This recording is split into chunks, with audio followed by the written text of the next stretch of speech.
অভিমান করতে করতে মানুষ একদিন বুঝে যায় তার আবেগ অনুভূতির কোনো মূল্যই নেই সে মানুষটার কাছে।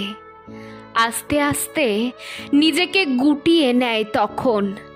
তারপর একদিন অভিমান করাই ছেড়ে দেয়, নরম মনটাকে একটা কঠিন মোড়কে মুড়ে নেয় তখন। তারপর তাকে কে ভালোবাসলো, কে বাসলো না, কে পাত্তা দিল, কে দিল না, তাতে তার কিছুই যায় আসে না। মানুষ বদলে গেলে ভয়ঙ্করভাবে বদলে যায়। মাটি একবার পুড়ে গেলে তার কোমলতা হারিয়ে সে তখন শক্ত পাথরে পরিণত হয়ে যায়। চাইলেও তাকে সেই নরম মাটিতে আর কোনো দিন ফেরানো যায় না।